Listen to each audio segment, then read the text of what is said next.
What is up, everybody? It is week 5, TFA coming at you with the week 5 game day show, getting you ready, getting you prepped, giving you all the information you need to know heading into week 5. I'm Cody Kutzer. You can find me on Twitter at CKutzerFF, joined by my two dudes, the Sunday AM crew. Kevin Steele, find him on Twitter at FantasyWrath13, and the big homie Jobby, to be married, Mr. Jeffries. Find him on Twitter at NFL Robby. Boys, what's before we get these questions that are going to be flowing in here, we are live on YouTube, Periscope, and Twitch today, trying to get some of these Twitches up in here. So what are you guys looking forward to? What is on your mind for week 5? Anything stick out to you? I'm just happy we have football is what I'm happy about. It's every week we get football I'm happy with. So the Broncos and Patriots game was postponed to next week. So obviously that at least we got that news before noon lock. So, fantasy owners were able to actually do something, because it would have been a real shame if we would have got that news like tonight. And, and all those players, you're really stuck with who you got. Robby, what's on your mind? Yeah, man, it's tough to have anything else on the mind right now than what everyone's doing with all these lineups. Like Kev said, one of the games has been moved, but the other one in question is that Buffalo-Tennessee game, and I think we're going to get into it. But that's kind of been weighing on my mind as a commissioner for multiple leagues and trying to get replacement players for people, or let them give me the replacement players, and then just as a person who has multiple leagues. So tough times right now. But we have football, like Kev said, so. And Kev's Mizzou pulling off that upset, man. Yeah, MIZ, right? The Tigers just come out and knock out the LSU Tigers. So that was good. Good way to start the start the weekend off. All right, got our first question here from Max. Needs 3 of these in a non-PPR. We have Michael Thomas, DeAndre Hopkins, Jefferson, and Anderson. Who are you guys sitting out of those 3? As hard as to say it, Jefferson. Robby Anderson has turned into the short area guy, the guy who gets the most of the targets. And so, I mean, we talked about this the other day with DJ Moore, how he's kind of flipped. He went from being the kind of the wide receiver 1, the guy that was getting a lot of the short and intermediate targets, the high value targets, to the guy who's now being the deep threat. It doesn't make a lot of sense, but that's what's happening. And so from here on out, I mean, you got to look at the Robby Anderson as kind of the wide receiver 1 of this wide receiver core right now. And, they get a great matchup today against Atlanta. Now, Justin Jefferson also has a great matchup against Seattle, but it's there's no way I'm sitting. The other question would be Michael Thomas, right? Because we don't know his official status, and he could end up sitting, and there's not really a backup plan here. So he has practice. He practiced again yesterday. So if you wanted to take it safe, because there is the possibility that Michael Thomas does not play, and if you wanted to take it safe, then I would go, obviously, then that decision is made for you. So it is a gamble to play Michael Thomas, because I could very well see them sit him this week, because they have a bye next week. So they're on bye, and it would make sense for them not to play him. And I feel like that they don't necessarily need Michael Thomas to beat the Chargers. So I don't know. This is a tough one because of that situation. But if you're wanting to gamble, it would be sitting Justin Jefferson. I guess you could always hope to get more information because by tonight, because Justin Jefferson does not play until Sunday night. So maybe we get more information, because they should do some sort of practicing today. So maybe we get that information later about Michael Thomas, and maybe then you could swap him out. But I don't know. It's a tough situation to be in. Robby, who are you sitting out of those 3? Yeah, I don't think you need to play with fire here. Like, just sit Michael Thomas. Obviously, we know what Michael Thomas can do when he's healthy, when he's out there with Breeze, but you don't have a bad option here. Like, if we're talking about sitting Justin Jefferson in a great matchup, I think you just play him, and you can hope that he'll be just fine, honestly. So yeah, I'm just sitting Michael Thomas and not worrying about it. Michael Thomas's quarterback, Max, has a follow-up question for us. Are you going Breeze or Minshew? Kev, I know we talked about Minshew being a good streamer for this week. He was in the streaming article as well. You rolling Minshew here, or are you just going Breeze? Yeah, I would go Minshew. I have Minshew at QB9 this week. So in my updated rankings that you can find over at thefantasyauthority.com. But yeah, I would go Gardner Minshew. Robbie, nodding in agreement there. Yep. I got Gardner as a top 10 play this week. So especially if Michael Thomas sits, there's just not a lot of breeze that I want to have in my rosters. Max had this follow-up. He's projected 20 more points, so I think you can safely sit MT there. Just it's not like the other guys you have aren't good options and in good matchups themselves. So got JH joining us in the YouTube chat, full PPR. Tim Patrick, DJ Moore, Zach Pascal. Can't believe we are talking about Zach Pascal again in 2020. Christian Kirk, Tyler Boyd. Which one are you starting? JH, do you just need one of these guys? Well, one, we already know Tim Patrick's ruled out. So that game's rescheduled to next week. Oh, so, okay. Get it together, Cody. Let's quickly touch on that because I thought we were going to get into the. So touch obviously, on me not having it together. Yeah, exactly. We know that the Patriots and Denver game has been postponed. So make sure you guys are moving all of those players out of your lineups and getting those other options in. And then just to quickly touch on the Bills and Titans, they had a coach that was a positive test this morning. Now they're doing contact tracing because the Titans haven't been in their facility for like 2 weeks now. So there is a chance that he hasn't been around any of the other coaches or players. And if they have no negatives on Monday or Tuesday, they might still go. Now that's very risky. So I think just to get this all out, I think the best option is if you can potentially get these guys that are on the Chargers or Saints. We're talking about Justin Herbert, who's available in a lot of leagues as a potential backup. You get another day to see if any more positive tests come out by tomorrow and have him kind of as your backup. Justin Jackson, Latavius Murray are two guys that are available in some leagues as well. And then for wide receiver, Jalen Guyton is kind of a deep shot if Mike Williams sits for the Chargers. So I just wanted to kind of get that because I know a lot of people are going to have questions like, should I play my Bills? Should I play my Tennessee Titans? And I think right now it's kind of risky, but there is a potential they're still able to go on Tuesday.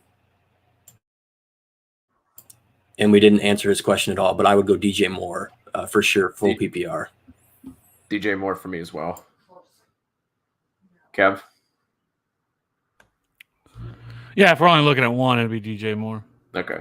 Max wants to know after this week, should you trade MT and Ingram for Zeke?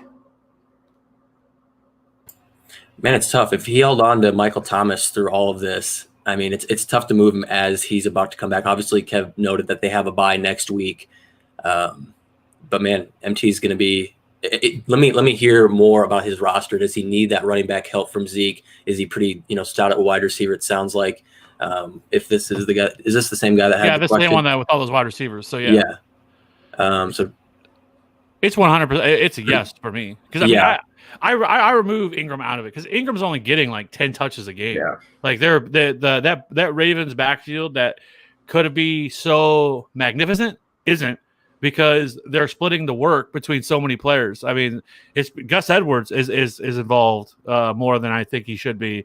J.K. Dobbins is involved. Like Ingram's just not getting the touches. Like last year, Ingram averaged about 15 to 17 touches per game. He's not getting that this year, so he is completely touchdown dependent. So, at running back, I would much rather have Zeke, who is a top 3 back. Now Zeke himself hasn't. He's been good. He hasn't been elite like we're used to because they've had to throw the ball so much. But I would still rather have a top 3, top 2, running back over Michael Thomas. So I would slam the accept button on that deal. Yeah, I think you make a good point in that Ingram is a sell high because he's been scoring so many touchdowns, but he had 14 snaps last week, 18 the week before. He's getting outsnapped by J.K. Dobbins, even Gus Edwards the last 2 weeks. So I completely agree that Ingram does have touchdown upside, but that's it. Like he is 14 snaps. Like that is horrendous. JH, full PPR needs a running back 2 and a bit of an ugly group to pick from. Phillip Lindsay, Gus the Bus, and McKissick. Ooh. Can't go Lindsay. Lindsay's postponed. So that's out there. And then it's probably just is he need 2? Struggling at running back, but need a running back 2. Yeah, his RB2 spot. Oh man. Kev, that's pretty tough there. I mean, Well, I would ask, is Justin Jackson available? Because that would be a much better option than these guys. If he is not, I would go McKissick, I guess. I think that would be the better option, just because I think that they get in passing situations, and McKissick's still going to have a role, and it's full PPR, so he's obviously going to be much more involved in the passing game than what Gus Edwards would be. So, yeah, just to follow up on that, Kyle Allen, obviously the starter for the Washington football team now, and we just know obviously they had Christian McCaffrey, so it's maybe a little bit different of a situation, but obviously throwing down to the running backs quite a bit. It was a specialty of his last year, so you can expect maybe some more targets for Gibson and McKissick. John Johnson, should I start A.J. Brown or Russell Gage at flex, full PPR? Man, Kev, it's gonna be tough this week answering a lot of these questions especially with the Titans and Bills game. But I'm more of a risk adverse. I don't want to take. I don't want to have the risk, so I'm probably going to go Russell Gage there. Brown hasn't played in multiple weeks. If Julio sits, then I think Gage is just as good of a start anyways. So I'll probably go Gage and just avoid all risk. I would go Gage there as well. Our guy Philip back in the chat. What's up, man? Gibson, Slayton, Bell, Julio. Flex spot. Who you got here? I mean, I'm not touching Bell his first week back. First of all, it's his first week back. Second of all, it's the Jets. So those two things just not I'm not interested in. Julio, I'm typically with Robby too, and I'm risk averse. Like we saw what happened with Julio last week. I don't think he practiced at all. Not that he needs to practice, but that's an indicator of how far along he is. I wouldn't go there. So for me, it comes down between Gibson and Slayton. Robby, do you have any differing opinions, or would you be just going with one of those two? And if so, who are you rolling with? Yeah, it's tough because he has a lot of good options here. I'm actually okay with starting Le'Veon Bell, but maybe not in this specific situation. Bell does face the Cardinals, who've given up the fifth most to running backs, and you just said it. It's the Jets, but also like he's the only show in town. We saw Jameson Crowder has provided being the only show in town. I think Bell can do a little bit there, but not with these options. I'll probably go Gibson 1, Slayton 2, Bell 3, Julio 4. I just don't trust Julio, and I honestly don't think he plays. Kev, are you jumping back on the Slayton trade for this week going up against Jobby's Cowboys? Because if they can't do it this week, if the Giants can't get it together this week, send some. Well, Julio, I can't play. Even if he does play, I'm not playing. Correct. At best, he's a decoy. But like you said, I don't think he plays. And even like I said, if he does, there's no way I'm trusting that unless I'm just absolutely desperate in this situation or not. I love Darius Slayton this week. I think this is a great bounce back spot for the Giants as a whole. I think this is a great game for Evan Ingram as well. I like the Giants altogether this week against this Dallas defense. This Dallas defense has been destroyed, wrecked by every offense that's come in, and so I don't think this week is any different. It's tough though because I do like Antonio Gibson as well in this matchup, but I would probably actually go Antonio Gibson. I usually just tend to lean running back if it's close for me, and I would rather go the running back route. Max, we appreciate the feedback in the comment, man. That's what we're here for. We're here to help out you guys. So we'll always make sure we respond to any questions on any of our videos. We obviously get the notifications on that. So if you don't get to join us live later in the week with waivers or sit start, anything like that, if you have any questions, you can always drop those in there, and we'll get to you on that. John has another question. Another trade question. Should I trade Mike Davis for Joshua Kelly after this week?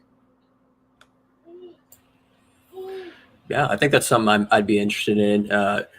Christian McCaffrey, last reports that they're looking to get him going here in the next week or two. Mike Davis has obviously been on fire, but I think when you talk about a sell high, this is exactly that situation where it won't continue. He'll completely have that backseat role. Maybe not the first week he gets mixed in with CMC, but we know CMC of all running backs, he's playing 90% snaps. And so I don't think there's much room for Mike Davis once CMC's back. And Joshua Kelly, even when Eckler's back, Eckler is not on IR, but they expected him to be out 4 to 6 weeks with a serious hamstring strain. So even when he comes back, Joshua Kelly, I think, still has a role. Now, Justin Jackson makes that a little bit more murky, but I think it's more of a role than what Mike Davis has.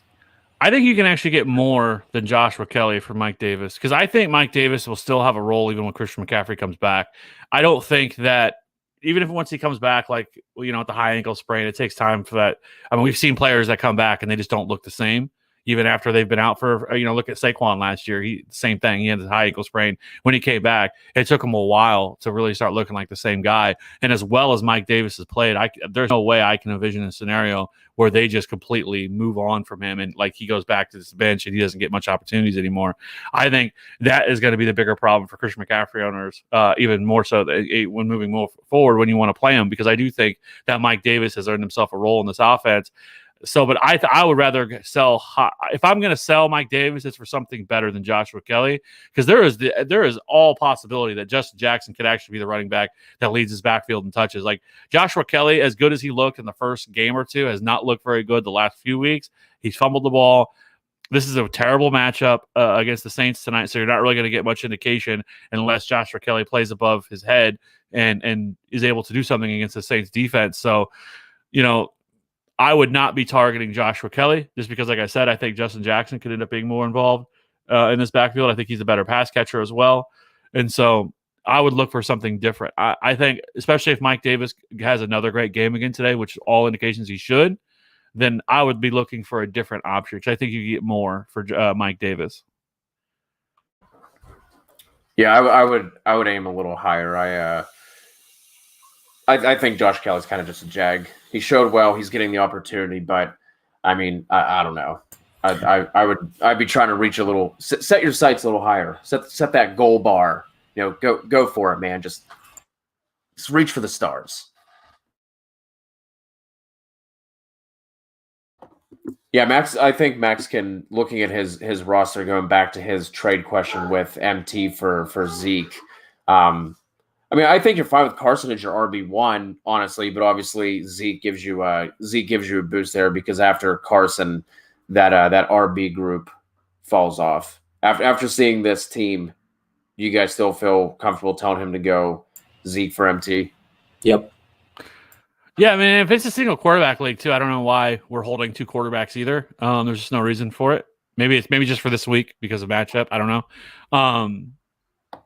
But I think you could drop, if you really wanted to. You could drop Drew Brees if you wanted to. I'm not particularly high on Drew Brees, but with Michael Thomas back, that's obviously going to give him a boost with Kamara. So you probably still roll Drew Brees, but I think you drop Carlos Hyde. There's no reason to have him, on your bench. And if you're going to make that move, then I would just be scanning the waiver wire, watching for as we get more of these buys, because now we're actual bye week, not just teams being postponed, but actual bye weeks. Once we start getting into the heavier ones, players are going to start dropping their handcuff backs, whether it's Alexander Madison or Tony Pollard and all these type of guys who should be rostered. That I would be looking to pick those guys off as they get dropped and add them to your bench to kind of fortify your depth at running back, because at wide receiver, I think you're solid. So you can definitely make that move. And then you're solid with Zeke and Carson, which Carson quietly has been a top 5 running back this year that not a lot of people talk about, but has been a top 5 back so far this year. And then getting Zeke, I think that just kind of opens things up even more. Got a tight end question here from Lil Jordan. You think Jared Cook will play, or should I hope the Titans play and start Jonnu? So the way I would do that. So I'm in the same situation. I had to, in one of my leagues, I had to pick up Jared Cook, and he's practiced and limited all week, right? So the question is, that gives you an extra day to make the decision on if you can play Jonnu or not, because we should know by tomorrow. If they're not going to wait until Tuesday to announce this, we should know tomorrow, if not by tonight, if this Titans game is going to happen. Because there's some different scenarios here. I guess so as well as that. So if this game gets moved, this Titans Bills game, then the Chiefs Bills game, I believe, will still play on Thursday night. So these teams don't know yet when they're going to play, because the Chiefs Bills game could play Thursday or it could play Sunday. And so what I'm saying is, though, with this, is with Jared Cook, if we find out the Jonnu game doesn't happen and then Jonnu gets rolled out, I would just go and pick up Troutman from the Saints, who's a viable option. He's the best pass catching tight end on Monday night, and then you still have another option. You have another out at tight end to be able to add somebody and not just completely be screwed if that game gets canceled and then Jared Cook doesn't play. That's the way that I would roll with it. Robby, how are you feeling on this one? Yeah, I think I'll roll the same way as Kevin. Again, I'm pretty risk averse, so if there's other tight ends I can stream, I should have pulled up tight ends while Kev was talking, but if there's other tight ends there, I don't think Jared Cook is a guy that I have to get in my lineups. I'd rather go Gesicki if Gesicki's out there. What about Logan Thomas? Yeah. Oh man, kept riding that train for a while. No, I think we have to wait till Logan Thomas does something right now. You can't throw him in your lineups. But Greg Olsen, here's a guy that's probably on everyone's waiver wire right now. I would rather play Greg Olsen versus Minnesota. They have just obviously a slew of injuries. They've been giving up tons of passing yardage. So Greg Olsen has been getting targeted. I think I'd probably rather just roll with Greg Olsen there and not have a problem. So we have a bunch of guys who are questionable. The injury report is going to be coming out here shortly. Really, the ones that stuck out to me that are out that have been already ruled inactive. Sam Darnold, obviously, he came back in and finished that game, but now he's going to be out. What an absolute mess. Bryan Edwards is going to miss another week. Deshaun Jackson and Alshon Jeffrey are also out. There actually are some players who are going to be out this week defensively. Like the Niners are just completely ravaged by injury. Obviously, they have Bosa and Solomon Thomas who are already on IR. Ziggy Ansah, I think, is headed to IR. Emmanuel Mosley is out. Kwan Williams is out. So there's a bunch of guys there in that Miami-San Francisco game, which is a 51.5 over-under, which what? Is that for real? Like that one doesn't make. I'm gonna have to go over and look at that and just slam the under because that does not make sense to me whatsoever. For Indy and Cleveland, Darius Leonard is out, which is a big hit to their defense. Anthony Walker is questionable, so that's something to pay attention to. If they're out both of those linebackers, that is going to be a big hit for that team. Jamal Williams obviously out for Seattle. Greedy Williams out for Cleveland at quarterback. So we're going to be getting more of the inactives here as they start rolling in. And then Jacksonville is another one to note in a game that has a 54 over under. We already talked about starting Minshew. Houston, obviously, you're firing up Will Fuller, and I don't know what you're doing outside of that. But they might be out. Miles Jack, Josh Allen, and their first-round pick from this year, C.J. Henderson. So those would all be big hits to a defense that's already not great. So I think in that case, David Johnson moves up a little bit for me, and then obviously that over-under is well within reach there. Nick Glover, question for us: full PPR, DJ Moore or CeeDee Lamb? Robby, I'm going to throw that one to you, being the Cowboys homer. Are you rolling with DJ here, or are you rolling with CD? No, I think a lot of people are down on DJ Moore, and it's because he hasn't gotten into the end zone. He's still getting a lot of yardage. I know Robby Anderson is kind of taken over the target share there, but DJ Moore, I think he's still a fine start. This is a very, very good matchup against that Falcons second. We just talked about a lot of defensive injuries. Atlanta has both of their safeties questionable. They're already on their backup cornerbacks. DJ Moore is someone I think you have to play this week. I know he hasn't, I don't think he's exceeded or gotten to the expectation you had, but he hasn't been like horrible. He hasn't had dud weeks. He just hasn't found the end zone, and Robby Anderson has. And so everyone's really questioning what that offense is doing. He's still okay, and I think he has a really good game this week. Kev, how are you rolling here between DJ Moore and CeeDee Lamb, full PPR? Yeah, I like DJ Moore. That's the direction I'd go. Yeah, I think this is the get right week, or the week where we see some of the opportunities start to line up for DJ Moore. I'm just looking through some of these other games. Kev, your Chiefs and Raiders sitting at 54 for the total. Chiefs favored by 11.5. Did I hear or see that the Chiefs passing defense is number 1 in the league? Am I right in saying that? Oh, obviously, I'm not exactly sure which metric, because there's 18 different fucking defensive metrics that you can look at and say. But I think they're, either way, run funnel defense, correct? Yeah, they have been so far. I mean, they have not been great stopping the run. They've done an excellent job against wide receivers and shutting them down. Though you probably could look at matchups and question some of that, but regardless, even last year they do a really good job of getting pressure on the quarterback. Even with, like, last week they didn't even have Chris Jones, but they do an excellent job of getting to the quarterback. Their secondary has been very good. They get Rashad Breeland back this week, which is another boost to that secondary. So that defense is one of the better defenses in all of football. And that for me, in terms of this game, Josh Jacobs is a fantastic play. I would not be worried about. I have Josh Jacobs as top 4 running back this week. He's averaged he averages over 100 yards a game against the Chiefs. So I really like Josh Jacobs. You can play him. Darren Waller, I think you can play him if you need to, of course. But past that, I don't really feel great about anybody else. Henry Ruggs could always take one deep. It's Henry Ruggs with his deep speed, but I wouldn't play Henry Ruggs. I don't feel great about Hunter Renfrow. On the other side, you're firing up Kelsey. Kelsey has absolutely crushed the Raiders in his career. He's averaged, I think, over his last 6 games, he's averaged over 100 yards receiving and a touchdown a game over his last 6 games against the Raiders. Tyreek is in play. I think if you had to, so if you're desperate and you're looking for some options, I don't hate McCole Hardman. It's tough to trust him because he's still not running like a lot of routes. He's still not playing a lot of the snaps. They've just been using him in creative ways and getting the ball in his hands, but he's still not seeing a ton of opportunity in terms of that. So he can always burn you on any given time you play him. And then Sammy Watkins is always in play.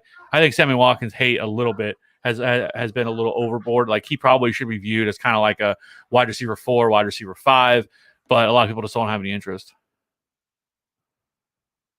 I think he's sitting right outside of the wide receiver 3 right now for fantasy purposes.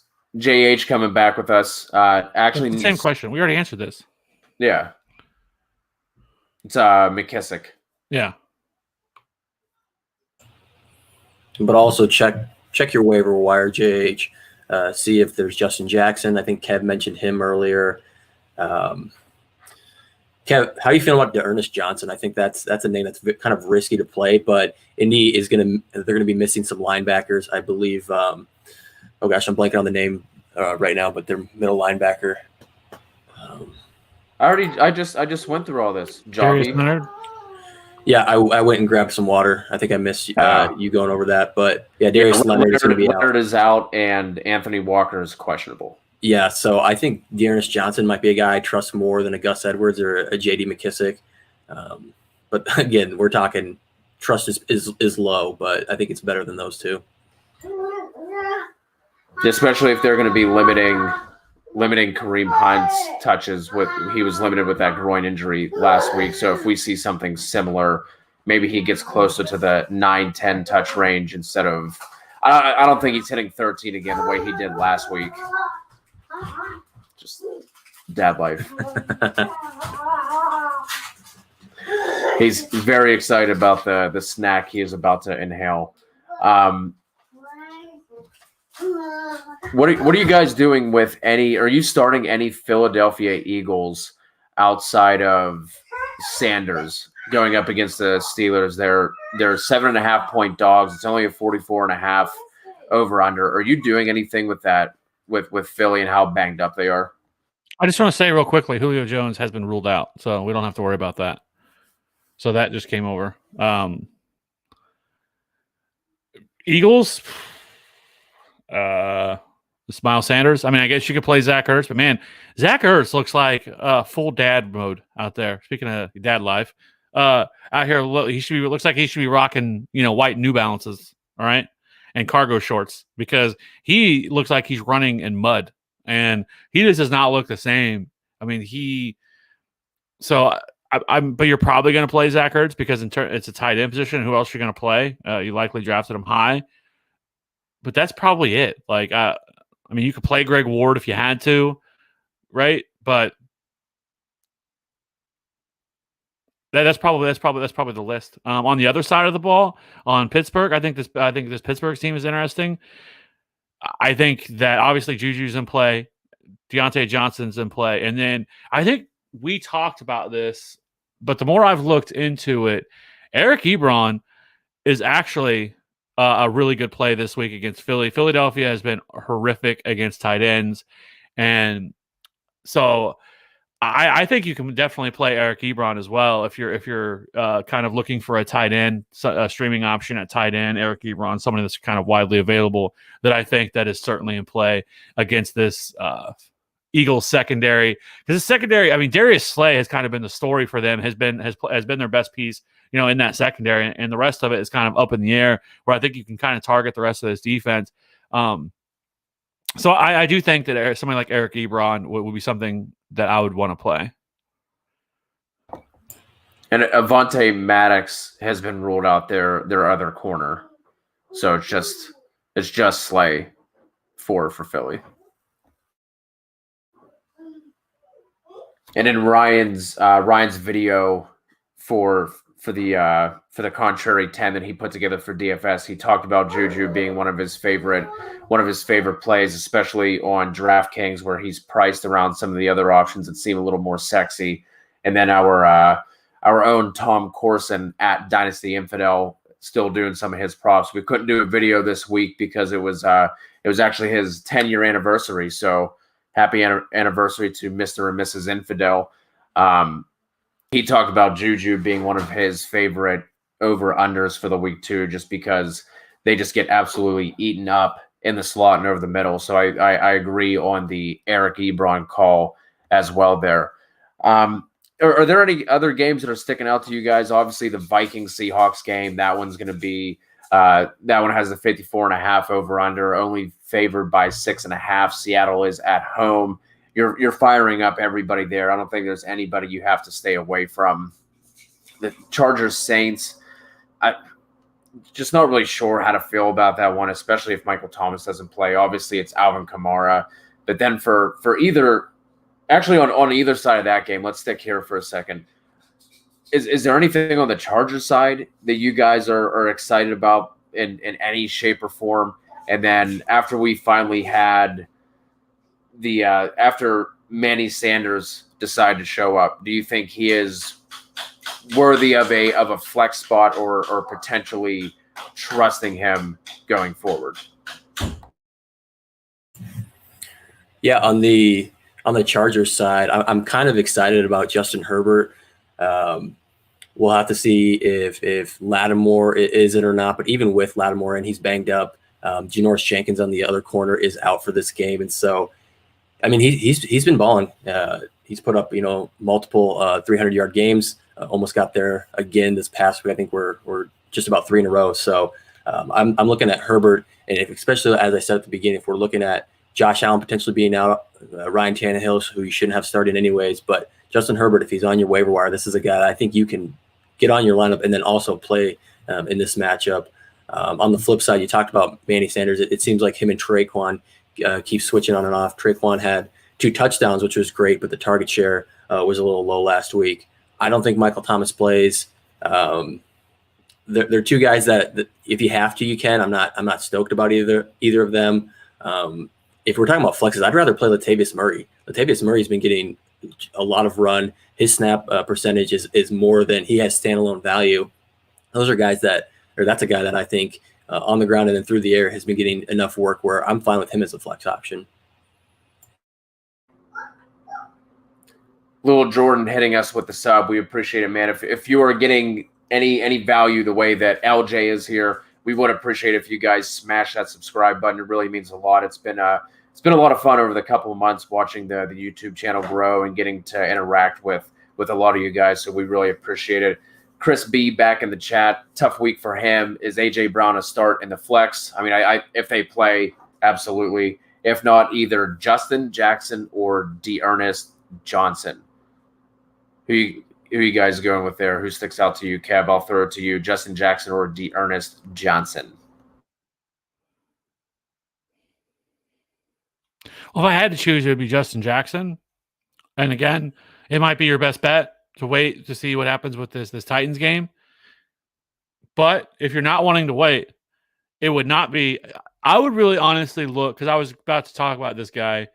Now with Julio Jones ruled out, Zacchaeus with the Falcons, I think is in play as a wide receiver 3 option this week in this matchup against the Panthers, who we're not worried about. But if you look at him the last 2 weeks, he's kind of been what Russell Gage was last year, right? He ran 32 routes last week. He played 77% of the snaps. He played 81% of the snaps against Green Bay, ran 33 routes, was targeted 9 times. I've seen 15 targets over the last 2 weeks. Last week, he was 8 for 86, 16 and a half fantasy points. Like, this dude's like certainly in play. And if people are like scrambling around looking for an option now with these other games, now this game ruled out and not knowing what to do, Zacchaeus is available in probably every league, right? I doubt anybody. There may be some people that went out and added him after Monday night, but he's still widely available. And if he's out there, I have some interest in him because Calvin Ridley is going to draw all the coverage and all the attention. And for me, like, I think this guy is somebody that I would be looking to add in a pinch. So, like, I would rather play him over Justin Jackson or D'Ernest Johnson if it's up to me and if I had the choice to do it. And somebody that, again, if you had Jerry Jeudy that you were going to play or something like that, Stephon Diggs that you were looking to play, and now maybe that's not, that's not an option anymore, then, that would be a guy that I would look at as an option. But if not, because I really would love to play AJ Brown. He did get in a full practice yesterday. AJ Brown did. So I would want to play AJ Brown if he's out there. So my what I would probably do with all that is I would play I would, since you have that option with Monday night, again, I would wait. And if we find out this Titans game is going to be moved out, then just roll with Justin Jackson, because I think that's probably your best bet. Yeah, Zacchaeus is rostered in 7% of Yahoo leagues and 4% of ESPN leagues. Yeah, and that's too low to me. Like, if I'm a Julio owner, like, that's who I would have picked up. If I'm somebody in one of these games that's been moved, that's who I'm picking up. Like, if you're needing a wide receiver, if your guys are on bye, some of your guys with the 2 bye games that we have this week, you're needing a wide receiver, like, this dude is definitely in play. Yeah, I like that call over either of those receivers for sure. That's if you can go and pick up Olamide Zacchaeus, that's what I would do there. Mason Higdon back in. Lindsey. Well, obviously, Lindsey not playing, so Murray or Edmonds. Lost Chubb last week. Yeah, I like Latavius Murray. He has standalone value, really good opportunities to get to find the end zone each week, with just so many other pieces being out for the Saints. Edmonds is a little bit intriguing there, but if he didn't score last week, he was a bust. So he's only kind of getting a lot of a bust. notoriety. A bust. Like, nobody's like playing Chase Edmonds. It's not like people had high expectations for Chase Edmonds last week. Yes, I'm saying he wouldn't be in this conversation for potential. Well, he should be though. He should be though, because Kenyon Drake has been god awful all year, and right, so that's where Chase Edmonds hasn't been good either. Is my point. Like, if he doesn't score, we wouldn't be having this. Chase Edmonds has been remarkably better than anything that Kenyon Drake has put on the field. He just hasn't had quite the opportunity as he has. But Chase Edmonds, there is no denying that Chase Edmonds, one, is a better running back than Kenyon Drake, and it's not even close. And I like Chase Edmonds is certainly in play this week. Like, if you need somebody, for me, if I'm playing somebody, especially against the Jets, it's Chase Edmonds. Yeah, I definitely like Chase Edmonds. Because even more so. Well, because even more so with the conversation is the Chargers' run defense is one of the best in all of football. So this is not a good matchup for Latavius Murray whatsoever. Like, this is about one of the worst matchups that he could get.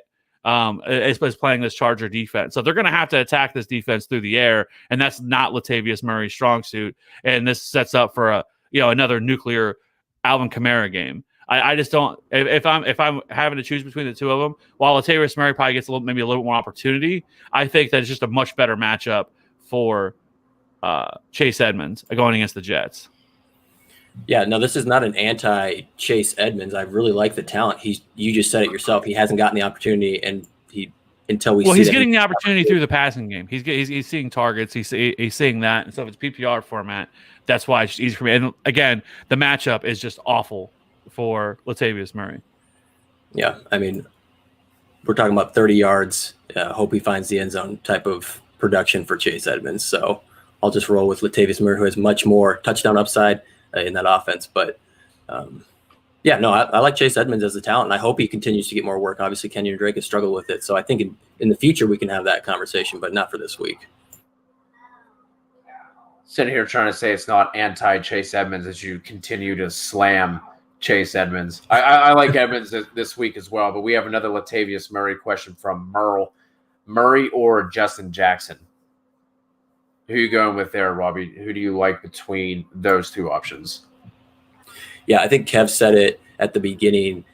I thought once Justin Jackson got back into the fold that Joshua Kelly's kind of stranglehold on that running back two, I guess the non-pass catching back with Eckler was going to be up in flex. I think Justin Jackson is a better talent. I didn't really like Joshua Kelly coming out of UCLA, so I like Justin Jackson. But again, if we're talking about just the type of volume and what I've seen from Latavius Murray thus far, I think you're okay to trust him to get work in this game and then have a good chance at a touchdown. So I'll go Latavius there. Kev, Latavius or Justin Jackson? Justin Jackson. Coop Dog in here. Lev Bell or Calvin Ridley at flex this week. I think we can all say it's Calvin Ridley, and then just go on. Also wondering, we do have two similar Jonnu Smith questions.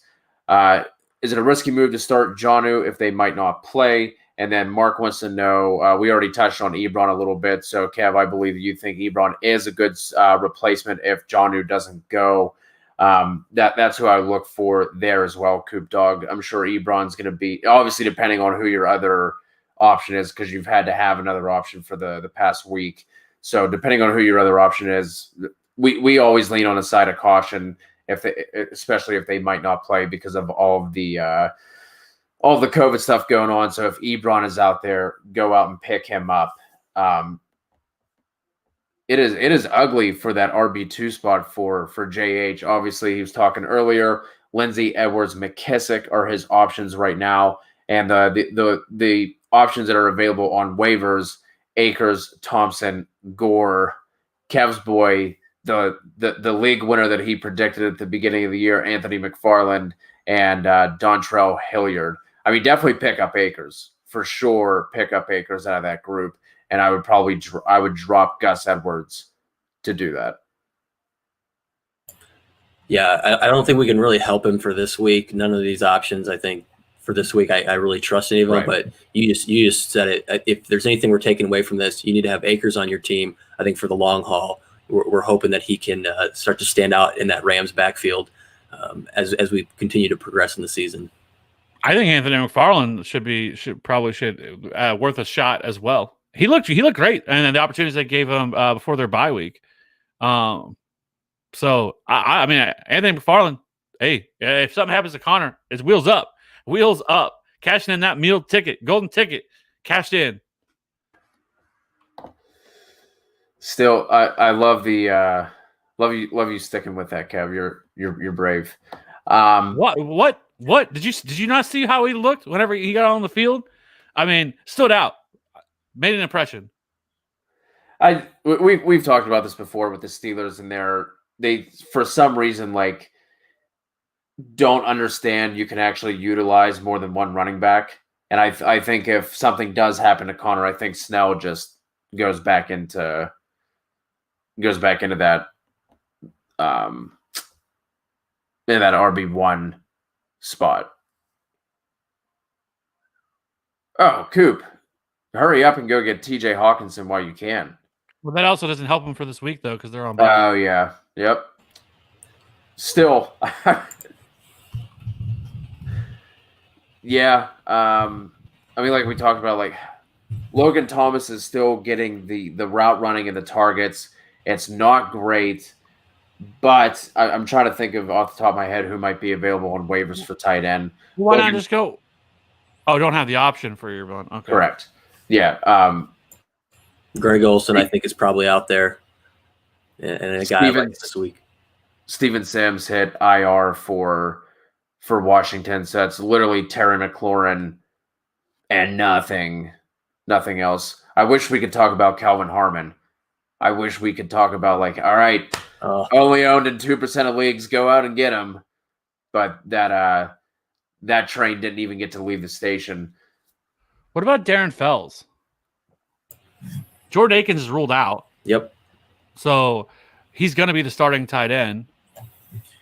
Yeah, I think he made a really good. Yeah, good call. Yeah, we touch on this, that basically the Jaguars are missing their entire defense that anyone can name off the top of their head. C.J. Henderson, Josh Allen, Miles Jack, all ruled out. So we're talking about after they ship out all of their good defensive stars, the only ones they have left are now out in this game. I think you're definitely in play to do a little Darren Fells action for sure. Yeah, I like that call. Good call, Kev. Crescent Cannon in the YouTube chat has a question for flex in PPR. You rolling Odell, Mixon, Jonathan Taylor, or Boyd? Kev, I'll shoot that one to you first. Who do you like out of those options?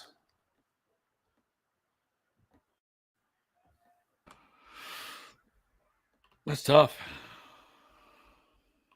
Yeah, I want to say Mixon. I'd probably say Mixon. Yeah, I'll probably go Mixon as well. I'm going to try not to chase Odell's really good game against the Cowboys. One was a fluke end around that went for 50 in a touchdown. Obviously, we talked about. But to be fair, we could say the same thing about Mixon, right? Mixon hadn't done a whole lot before last week and then blew up for what he did last week. So, because, I mean, if we're being fair, like Odell has the best matchup here. This is not a good matchup. Baltimore against the Cincinnati offensive line.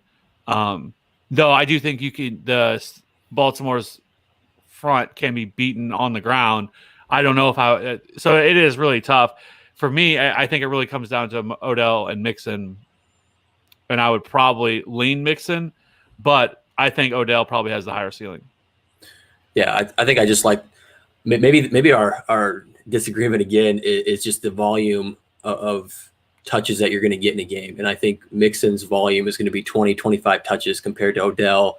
Had a really great game, lots of targets, obviously, against the Cowboys secondary. But I just don't see him getting more than maybe 10 targets in this game. He can do a lot with that potentially, but they're still a team that wants to run the football, even with Chubb out. So I'm not sure that I would take him over Mixon. But yeah, you're right. They're definitely close.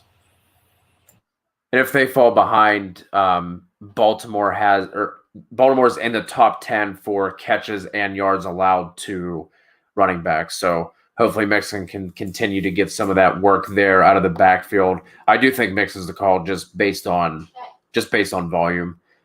Michael Jeffrey wants to know CD or Justin Jefferson in PPR, and he has the question because the Giants suck.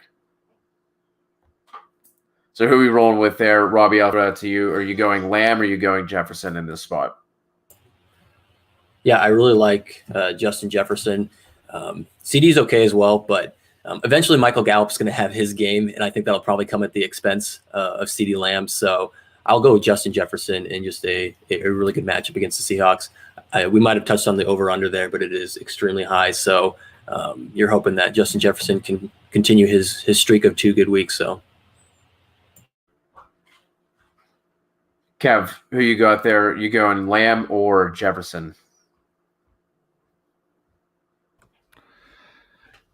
Yeah, it's actually tough. I think they're both good plays. The thing that scares you with going the Vikings route is they are a team that, especially if they get ahead, they're going to run the ball. But with as bad as that defense is, I wouldn't project that. So I'd probably go Jefferson. Yeah, I expect them to be probably losing to a Russell Wilson offense. So, yeah, for sure, I think. And Kev, you make a really good point, because even if doesn't matter their game script. Kirk Cousins has only thrown 27 times. This has been his high. He's averaging 25 attempts. So we're not talking about a large volume there, but what Justin Jefferson does with his targets, I think that's enough for me. So, yeah, I will go Justin Jefferson there. So the options on the waiver wires for Coop at tight end, Mo Alley-Cox or Greg Olsen? Yep, Greg Olsen for me for sure. Mo Alley-Cox, one target last game, got in the end zone, but I'm not going to trust that. I mean, on the plus side, the Browns are absolutely dreadful against tight end, but I mean, they were using Trey Burton last week. They still have Jack Doyle, baby. They still have Jack Doyle there. And I think Mo Alley-Cox only ran like 9 or 10 routes, and he just happened to find the end zone on that one target. So Greg Olsen probably is the right call there. We got the GOAT coming in here. Full PPR flex. Mostert, Taylor, Gibson, or CD Lamb? Another CD question. Who do you guys like out of these? Is Mostert for sure active? Do any of you guys know? He's expected to play, last I saw this morning. Yeah, I believe they're the later games, so we won't have the active inactive for a while, but they said last night he was expected to play. Okay. So Mostert, Taylor, Gibson, or CD Lamb? Kev, I'll throw that to you. Who do you got here out of these four?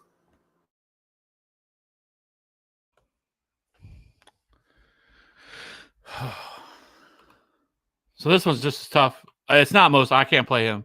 I still think that Jerick McKinnon is going to have a sizable role here, and I could see a scenario where Mostert only gets 10 touches this entire game. So I think it comes down to Taylor and Gibson and Lamb for me. And it's close. I would probably lean Jonathan Taylor. I have Jonathan Taylor ranked 15th this week. I have Gibson at 17. So, yeah, that's probably the direction I would go. I'm going to go Jonathan Taylor. I'm not going to hedge. Robby, what say you? Obviously, not obviously, but the Browns are missing Ogunjobi, which is a big hit for their defensive line and stopping the run. Do you agree with Kev here, or are you rolling somebody else? No, I agree with Kev. It's definitely really close between these two. I have them separated by about 3 spots. You're just really worried because there's just the 3 backs there. It's a committee with the Colts, but I do like Jonathan Taylor a little bit more there. How tilting is it that Jordan fucking Wilkins is out here getting carries? Like 8 carries on 12 snaps too. So when he's out there, just expect him to get the ball. With like a total of like 10 yards as well. So it's not even like he like deserved to get those touches. It's not like he went like, 5 for 35 or something. It's just not doing anything and still taking touches away from JT. Yeah, I think he moves into 3rd behind Taysom Hill and then Cordero Patterson for me. And now it's Wilkins, and just the most annoying. Why are we giving these individuals carries? He's definitely top 3 for me. Well, I mean, to be honest, though, that Jonathan Taylor hasn't looked very good. Like, it's not like he hasn't, but he's still miles and miles above Wilkins. Yeah, but there's like bias written into that, right? Because the guy has. It's not like the guy's been out here balling, and it's one thing if he's out here and he's just crushing, and they're still not giving him opportunity. Kind of like David Johnson his rookie year, right? David Johnson, every time he touched the ball, the dude would score a touchdown, make a big play. It was just obvious that the dude should have been out there over Chris Johnson. But that's not really the case here. He's been okay. He's not really breaking many tackles. He's been like, a guy who, as soon as he gets touches, he goes down. Like, he hasn't been super explosive. He only has 1 breakaway run on the season. He's 22nd in evaded tackles. He's 44th in true yards per carry. Like, he hasn't been good. Like, he's been okay. I mean, it's crazy to think that here we are in week 5 and James fucking Robinson has absolutely lit this world on fire and been the absolute best rookie running back we've seen this year and continues to do so each week. But Jonathan Taylor Whether I know 5 weeks isn't enough to say it, but if he doesn't improve, I've said this off air and I'm going to say it now, could end up looking like the next Trent Richardson. Okay. Because like we need, he needs to really, because like this was the perfect opportunity running behind this offensive line. He should be remarkably better than what he's been. And he's been pretty meh, right? He's been okay. So that's all I'm going to say. Am I saying he's Trent Richardson? No, but he's starting to creep over to a side that to where people should start be paying a little bit more attention to what he's actually doing. Mark the tape. Make sure you clip it, Cody. He has now shoved him in with Trent Richardson, the Eddie Lacy's. He's a bust. He's done. I did not say that. No, well, that's what the tape is going to show. Yep. A little bit of editing work. Yep, exactly. No, I agree. He has not looked great, but man, we are so. What have you done for me yesterday? And I think we need to give some of these rookies some time. I'm still fine with him long term. I think it's been more vision than anything else for me. Like I've seen him just run into the back of the lineman a couple times. That you see a cutback lane there, and he's just absolutely missed the cutback. So I think that stuff sometimes just takes time with different players. I mean, Kevin, you and I always go back and forth on Ronald Jones, and I'm somebody who has obviously been behind him, but he had a lot of learning to do. And when we saw an absolute wasted rookie year where he was just turned 20, moved halfway across the country, was not ready to be an NFL pro. And then by year 2, you start to see some flashes. You start to see some good, better reads. Now this offseason, he starts to do better at pass pro, and now he's starting to come into his own. We've seen back-to-back 100-yard games. So just had to get the Rojo talk in there a little bit since he played on Thursday night. But basically what I'm saying is I think we sometimes you just have to give these guys time. So obviously we're talking redraft, and right now don't love it, but I'll probably still start him over Gibson, but I do like Gibson this week. Will Jordan's going to be starting 3 players in the Panthers-Falcons game, Ridley, Davis, Anderson. We all feel fine with that, right? You can definitely fire all 3 of those up for sure. The true polar bear running through again has a question for us. Traquan Smith, Sammy Watkins, T. Higgins, or Golden Tate, or risk starting A.J. Brown? How are we feeling on this one? Are you taking the risk with AJ? I said this last week and I think the week before. Your commissioner should have something in place where you can put AJ Brown into your lineup and then like on a message board, sub one of these options for AJ if he doesn't play. That should absolutely be something your commissioner is setting up. If they are not, are you guys risking AJ Brown, or are you rolling with one of these other options? See, the question will become though, how do you handle that? Because you're not allowed to, like in like ESPN or Yahoo leagues, you're not allowed to go back and like change guys out. So if that costs you the win, it would show all year that because you're not getting those points through ESPN, right? Like you don't have that kind of customization options in ESPN or Yahoo, so you're kind of stuck there. So you would have to basically keep tabs of that all year, and that's how it played, and then make those adjustments later. And it could get to be a little bit of a sticky situation. Kev, I've never had to do it, but I've seen the option where you're able to retroactively edit someone's lineup as a commissioner in Yahoo. I don't play a lot on ESPN leagues, but you can go back to week 1, and I've never done it where I've had to, the situation of putting someone in the lineup. I don't know if then you get the points and it changes the standing, it changes a loss from a win. I don't know all of that, but I do know that there's a tab where you can go retroactively to previous weeks and sub out a person. So I'm going to assume that if you sub out a starter, that those points would go in, but that's a lot of assumptions. So got Curse out here coming for Kev's neck. Taylor's doing just as good as CEH. I'm not going to give Kev any time to respond. Blair hasn't been very good either. I'm not going to sit here and deny that either. There is something to be said about that. As Robby said, that we should give these guys a little bit more leeway, considering they didn't get an off-season program, they didn't get any OTAs, they're coming in fresh. I understand that's why I said I'm not saying he's Trent Richardson. I'm just saying he hasn't looked very good, and we should remove a little bias that we had for him because of how much people like him, and just look at him as what he's done so far, and he has not done very good.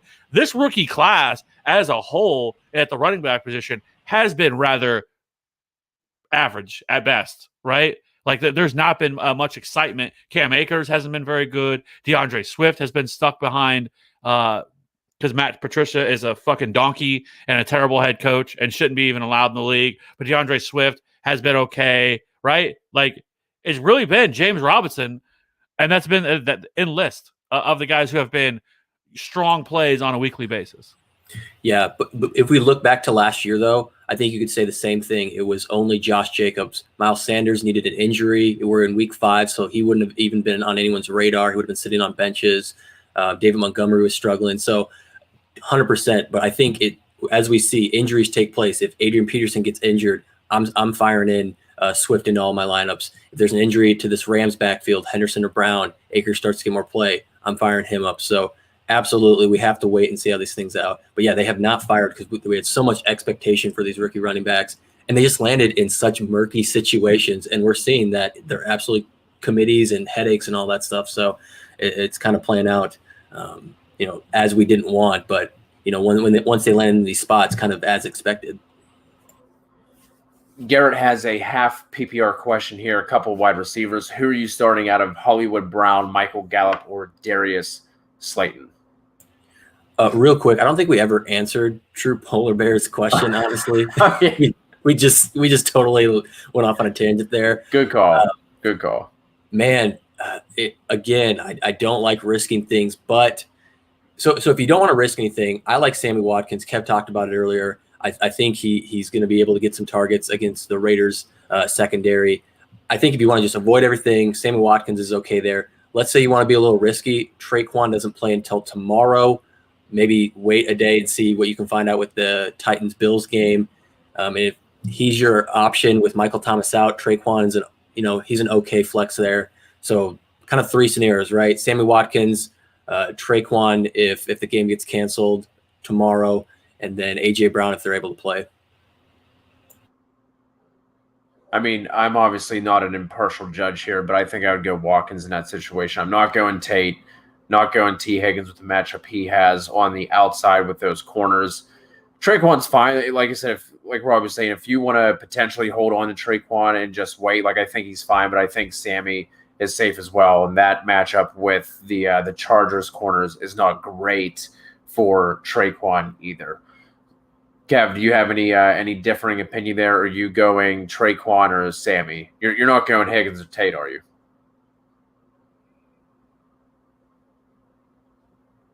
No. Well, I could make an argument for T. Higgins. He's going to be playing on the outside. He's not going to be seeing Marlon Humphrey, who's been moved to slot corner, and which actually impacts Tyler Boyd a little bit more. I think that Marcus Peters can certainly be deep, so you can make a case for for Higgins, but I would still lean. This is another situation where you're set up to where you can either play Traquan because we're going to know the situation of the Bills and Titans game. So I would roll either Traquan or A.J. Brown. Back to Garrett. Robby, thanks for catching that. Hollywood, Gallup, or Slayton, half PPR? I'm going Darius Slayton. Yes, I think we talked about Darius Slayton. What was that, Kev? Week 2, and I was the one that kind of brought that. I think Darius Slayton's very hot or cold, very boom or bust, and we've seen now a couple weeks where he's been an absolute bust. But I think this is the matchup where you're expecting a boom, so I will definitely go Darius Slayton as well. Slayton for me, I do think Gallup in Dynasty Leagues is a nice buy low, especially after he had that boom week 2 weeks ago and then had the dud the following week. I think owners would be, especially if they plugged him in, they might be fed up. So I do like him as a Dynasty buy low, but I would go Slayton there as well. Got back-to-back Garretts up in here, needs 2 PPR. Kareem Hunt, Miles Sanders, Justin Jefferson. Which one are you sitting out of those 3? I will sit Miles. Ooh. That's tough, guys. Obviously, a really bad matchup for Miles Sanders, but again, we've seen anybody who can catch passes can maybe save that tough matchup against the Steelers and still go have had 10 to 12 PPR points. It's really tough to go away from him for Justin Jefferson. We talked about the Vikings volume. I do like Justin Jefferson this week, but if we're talking about moving him all the way up above a Miles Sanders, who's just outside of RB1 territory for me, I'll probably just stick with Miles Sanders there. Hope he finds the end zone, but I'll go Hunt and Sanders over Jefferson. The Steelers are giving up the fewest catches and the 9th fewest yards to running backs through the air. Just to throw that out there. Kev, which one are you sitting? And then we'll move on to Crescent's defensive question. Are you going to sit Hunt, Sanders, or Jefferson? I'd probably sit Jefferson. And who did you say, Robby? Yeah, I'd probably sit Jefferson. I like Jefferson this week. We were just talking about his great matchup. And on the flip side, we don't like the matchup for Miles Sanders. But I just think that Miles Sanders has enough. Well, my other question, too, who's he starting a wide receiver? Just curious. Yeah, to be able to fit Justin Jefferson in. Yeah, that's a really good point. Robby, our defensive guru here, are you going Bills defense versus Tennessee or Cardinals against the Jets? No, Cardinals should be your number one defense this week. So that's absolutely Joe Flacco and the Jets. Sassy wants to know Watkins or Malcolm Brown with the with whoever the quote unquote starter is for the Rams up in the air. Kev, who do you like here? Do you like Sammy or Malcolm? Oh, it's Sammy Watkins. Robby, avoiding Rams backfield whenever they're all healthy. I've said that for a lot of weeks. I'm avoiding them. The only time I didn't avoid him was last week when there was only 2. Went all in on Henderson, and he kind of bummed out against the Giants there, which was a pretty tough bust. But I'm avoiding that Rams backfield. Robby, you were talking about Herbert earlier. Curtis has a question here. Quarterback, Jared Goff or Justin Herbert? That's close. That's really close. Looking at the rankings, I have Goff 12, Herbert 13. So I'll just stick with the rankings, go Goff by a hair. If Lattimore was to be out, and we knew that now, I'd probably go Herbert. But we won't know that as they're playing tomorrow. So I'm fine with either one. I'll go Goff though. Yeah, I would roll Goff there as well. Anthony in the YouTube chat: David Johnson or Justin Jefferson? A lot of Jefferson questions, a lot of CD questions today. Who are you guys rolling with out of those two? You going DJ or JJ? Kev, who do you like out of those two? It's David Johnson for me going against Jacksonville with all the injuries they have. I mean, this is a team that can get up early, and I think this is a really good bounce back spot for them. So I really like David Johnson. I would go DJ there as well. Can we just talk for a second how like everyone's so excited that they've got rid of O'Brien and like here it is. It's Romeo Crennel, and it's the guy who's still been calling this offense the entire year. Like why do we really think it's like? Yeah, so the reason everybody's so excited though is because that Bill O'Brien has pretty much been calling the plays and handling all these situations. Now him and his new offensive coordinator, I mean, Deshaun Watson seems super pumped to be working with him. They've said that they're going to be pretty much working hand in hand together and designing this offense. So Romeo Crennel, I don't care about that. He's just a placeholder. He'll still call the defense. He's not going to have any control, any say. He's not going to do anything with the offense. It's going to be their show. And I think just getting Bill O'Brien out of there, it sounds like that he was very toxic, and for that entire environment, for that team, seems like the entire team's excited here. So that is why that I think people should be excited that Bill O'Brien is gone, because it's like the Wicked Witch of the West has now been killed, and so naturally everything else is gonna rise. It's a great matchup against Jacksonville. Their defense is horrendous. Yes. This offense is better than what we've seen so far this year. So I think you can expect it to take a really big step forward. Just starting this week. Hey, little fun facts you will only get here on the Fantasy Authority. Romeo Crennel will be the oldest head coach to coach in a game at 73 years old. He was born 2 years after World War II ended, 1947. Take that for fun facts. Hey, if you're at trivia night and somebody asks a question, there you go, you nailed it. What year was Romeo Crennel born? I know this because I watched the Week 5 Game Day show from TFA. Cross is in the chat. Need a flex for full PPR. Justin Jefferson, DJ Moore, or Robert Woods. I would not risk Mostert. So for me, it's between those three. Sure, you guys feel the same. What receiver are you rolling with out of there? I think I'm going to go DJ Moore on this one. And find a way to start DJ Moore and Woods if you can. Those are so many good options. I don't want to sit Justin Jefferson and Woods, but I'll probably go DJ Moore 1 and find a way to get Woods in my lineup. Kev, DJ, Woods, or Jefferson?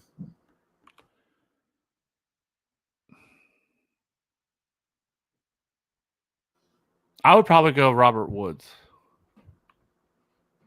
I don't think there's a wrong answer there between those top two. I just like the shootout potential. But that is something I would want to know. How can we not get both of these guys in your lineup? Can we get both of them in there? Who possibly do you have a wide receiver that you're not able to start two of these guys? He's got to have like Hopkins and Keenan Allen, maybe like Tyreek. I don't know. Like he has to have just 5 or 6 stacked wide receivers. Because this is a great group. Like we've had a lot of like Justin Jefferson questions, and I feel like that Justin Jefferson is going to go absolutely off tonight, and then we're going to be like, oh, see, we should have went heavier into Justin Jefferson because I love Justin Jefferson and I love this matchup for him. It's just been the questions that the way it's lined up. Yeah, let's clear that up because I have Justin Jefferson as a wide receiver 2. He's just outside top 20 play. He's wide receiver 22 for me. So some of these questions have just been they're trying to start him over. I think guys that I have even higher, right? So we like Justin Jefferson this week, but I'm still going to go DJ Moore. I'm still going to go Robert Woods over him. Looks like Krause has Diggs and Hopkins, so that is the answer there. So then here's the real question then have we asked, because without knowing that, because what are you going to do if the Bills don't play, which is a real possibility right now. And so you're going to be in a world of hurt running out, I don't know, the Saints number 4 wide receiver or a guy from the Chargers or something like that. It's going to be your only options. With you having that good of depth at wide receiver, I would not play Stephon Diggs this week. I would sit him on my bench. It sucks. Agreed.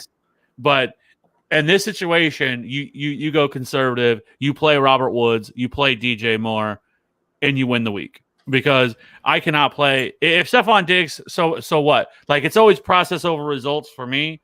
And you cannot bank on Stephon Diggs going to be able to play. Unless we get some news in the next 45 minutes that he's gonna that game's gonna happen, which we're not going to, then if that game gets canceled, you are going to be riding with probably a 0.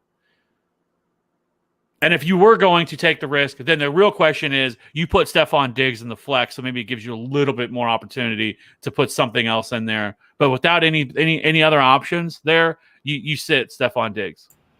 Man, yeah, I feel like even if his game wasn't in question, it's still not crazy to sit Stephon Diggs anyways. Like he's obviously had a really good first 4 weeks, but Robert Woods and DJ Moore are absolutely fine plays in their own right, whether this game was in question or not. So with the game in question, yeah, you absolutely nailed it. I'm definitely sitting Diggs for Woods and then get DJ Moore in.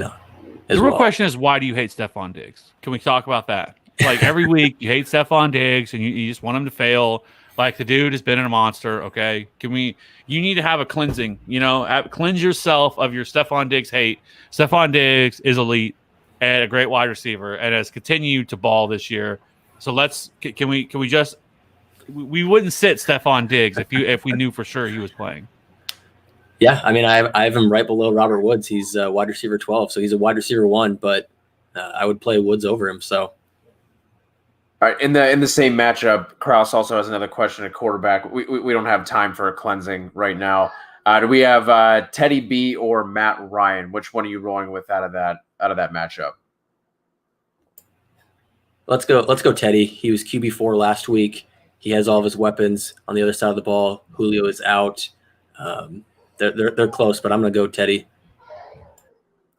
Roy Gamer wants to know standard. Do we have Woods versus Washington or McKinnon versus the Dolphins? I'm going Woods. It's tough because I really like Jerick McKinnon, but with Mustard back, like I'm not sure how that's going to play out. I do think that McKinnon should have earned himself the right to continue to have a large workload in this backfield. The way that I see it, it's probably going to be a full-on committee where they're going to be splitting touches. But Jerick McKinnon has played much better than I think most people anticipated being out the last 2 years. But the dude has played really well. I don't see how he loses the work. But with him back, with the other running back back, I think that eats into his opportunities a little bit more. And so that's why I would go Robert Woods. Follow-up question, defensive for Ray Gamer.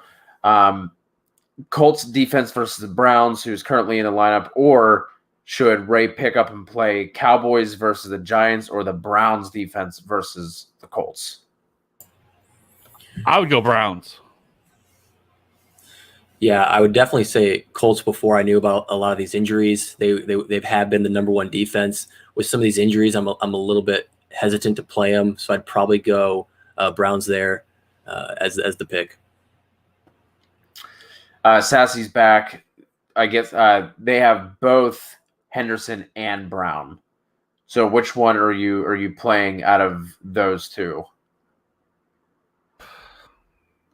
On my little notes here, I just like to take some notes so I can quickly jot to them. I wrote, not starting any Rams running backs if I can avoid. Don't ask me if I have to start one, which one I will start, because I don't want to start any. And, of course, we get this question with like 10 minutes to go. Man, Henderson. I'd probably just roll Brown. Oh, man, yeah, sure. I'd say Henderson, but go ahead.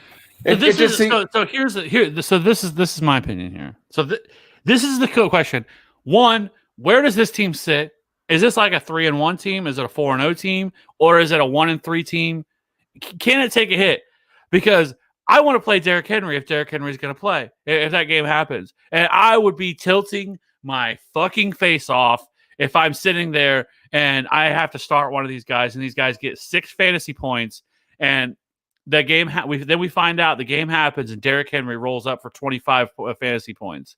Like, this is one scenario where I would just say I would drop one of them and leave a roster spot open, move them down to your flex. So again, you get some flexibility here on what you can do. And then, so if Derrick Henry plays, you can still play him. If not, you have the Monday night game, which you're going to have some options there that you're going to be able to fill in. It's not great, but neither is Henderson and Brown and Cam Akers and all the running backs that are there. So I would drop one of them, probably Malcolm Brown, and leave a spot open on your roster so you can go pick up one of these Saints or Chargers in the event that he doesn't play. I think that is the low-key pro move, and that's the way that I would run it. No, that's a hell of a point. I mean, is Traquan Smith or Manny Sanders any worse of an option than a Malcolm Brown? I definitely don't think so. So you try and take that risk. That's a really good point. I am not even going to attempt to butcher this name. I apologize. I'm just going to call you T.O. Hope you don't mind. Gage or Devonta Freeman? I mean, for me, that's pretty easily Gage. I don't know if it's easy. Like, Devonta Freeman has path to relevancy this week. Again, the Cowboys defense, they're missing a lot of their linebackers. Like, Devonta Freeman got a lot more involved in the passing game last week. So I think it's actually close. And I'm going to go down with the ship. I'm going to go with Devonta Freeman. That's who I would go with. Oh, boy. Robby, break the tie. No, I think Kev makes a really good point. It is a good matchup for Freeman. He jumped up to over 50% of the snaps. Gallman's fading away. Deion Lewis is in there for more of the pass work. So it is definitely a little bit closer than you'd like to suggest. But I'll probably stick Gage there and hope that he just gets peppered against that Carolina secondary. I know I jumped the order here of the questions with this one, but I feel like we have to tell Nima, I hope I pronounced that correctly, to hurry up and accept that if that's something that's been offered to you. Gibson for God. If you're getting Godwin, you need to do that right now. Like, don't waste any more time. Hurry up and do that, especially with having Zeke, Sanders, Robinson, and Drake. Hurry up, accept that. Because nothing bad can happen for you. We already know that Chris Godwin's game already happened. He's been out. He is likely to return this week. So it's not like, something bad could happen today where he gets hurt. So you're already set up. And it's only positive for you. So if that trade's sitting there for you to, yes, just go ahead and accept now before that game gets locked. Yeah. Hurry up and do that. Calphone 916, Joshua Kelly or Slayton? We roll Slayton here. Slamming. Yep. I absolutely love Darius Slayton today. Me too. NK back, Drake or Sanders full PPR with that loaded running back room they have. I'm going Miles Sanders. Yep, Miles Sanders. Don't love it, but Miles Sanders. Odell or DJ Moore. NK, you have a nice little group here. Looking at your running backs, and if these are the kind of options you have at wide receiver, good for you. But you guys rolling Odell or Moore? I'm gonna go DJ there. Yep, same. Cav, agreed. Yeah. Yes, finally get one. Justin Jefferson. Finally get a Justin Jefferson response. Yes, Chav. Same for me. The question is Jefferson, Gage, or TY. Definitely go Jefferson there. Inglorious Pete wants to know, do we think that the Titans and Bills play? I think it's 50-50. That's where I come in on it. I mean, I don't think you can one way or the other say that. It sounds like it was just the one coach that's a positive, but you never know with this how this is going to play out. Like this is starting to get to turn into a nightmare with the Titan situation. Like, if all the stuff is true that they were working out together and they were doing all stuff when they were not supposed to be, if I'm the league, I would probably just give them L's there and quit screwing over these other teams that are having to change all their schedules and everything else. Like I said, it's 50-50. I don't know what they're going to do. I think the only, maybe it's not a bright side, but it was a coach who has been out of the building for 2 weeks is the only thing I'm kind of hoping on. If no other cases pop up, because this person, they're doing contact tracing with him right now to see if he's been in contact with anybody else. So maybe it is an isolated incident. I think, like Kev said, it's kind of 50-50 right now. Going off of that, looks like Chav has a quarterback question here if the Bills don't play. Are you guys going Cousins, Minshew, or Jimmy? Definitely not Jimmy. Cousins and Minshew are two of my favorite streams this week. Who are you guys rolling with between Cousins or Minshew at the quarterback position? Give me the stash.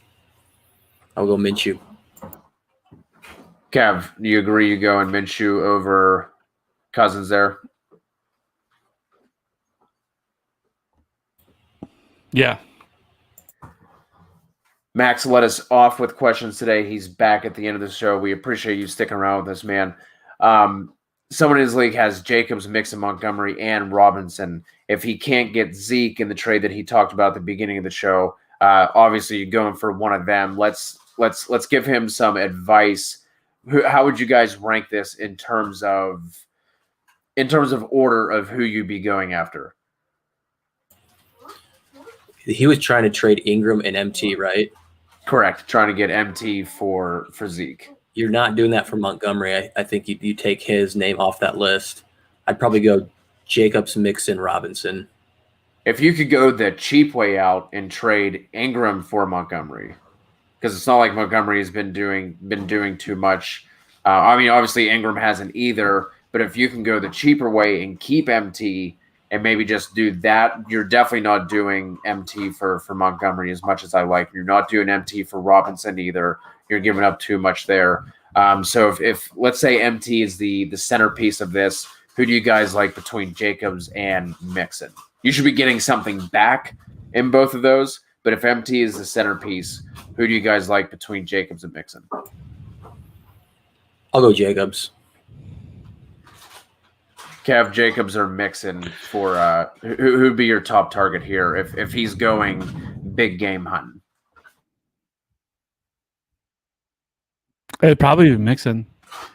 You have to look at the Raiders' schedule is brutal, and I don't think it's going to really change. They still have a couple solid matchups, the Chiefs run defense, stuff like that. But for the most, their schedule is still really, really, really brutal for run. At least in terms of running backs. I mean, Josh Jacobs is still the workhorse, but so is Joe Mixon.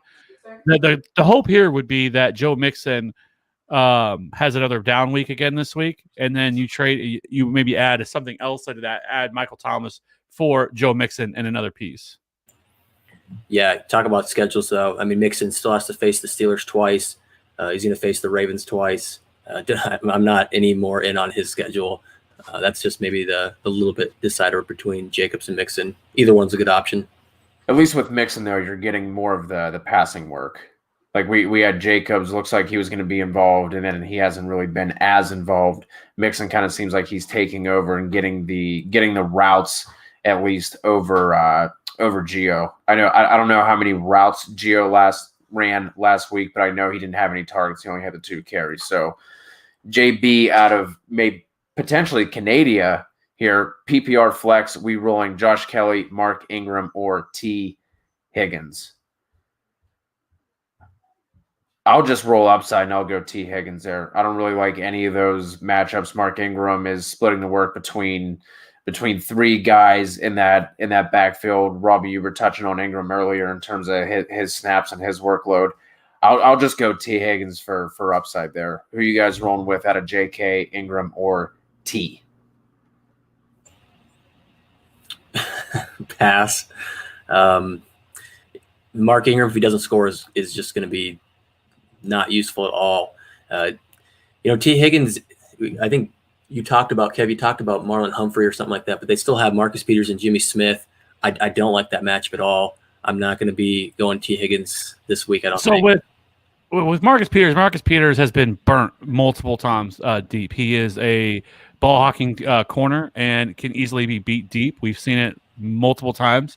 So that is where, like, I'm not as afraid of Marcus Peters as a corner shutting down T. Higgins versus. That's why I said it's much worse matchup for Tyler Boyd, who runs in the slot, and that is where Marlon Humphrey plays. And Marlon Humphrey is a top 5 corner in all of football. So that's why I feel a little bit more comfortable rolling T. Higgins.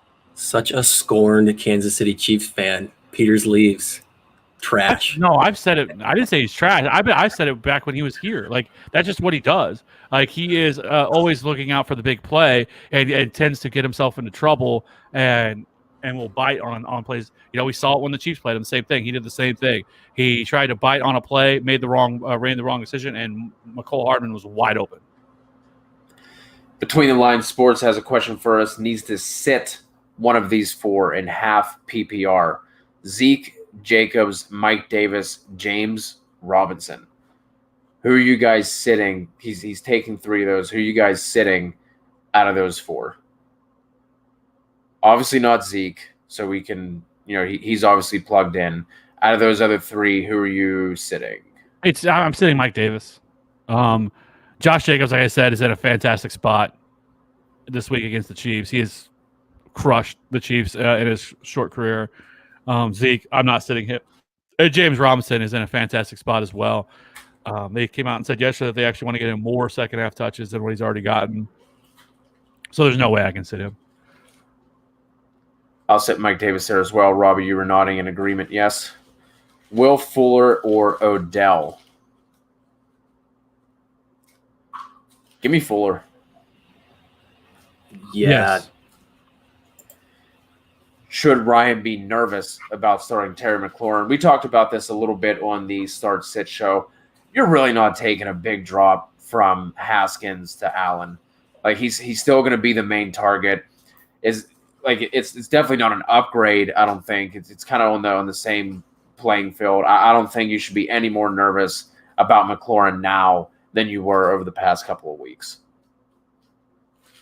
So if you got to start him, obviously if you're thinking about starting, would you guys go McLaurin over Odell, or would you start Odell if this kind of maybe obviously Ryan's asking the same question here. Would you start Fuller and Odell if he is all right? If he's starting Terry McLaurin, would you bench him for Odell if that is a decision he has to make? I would go McLaurin. Yes.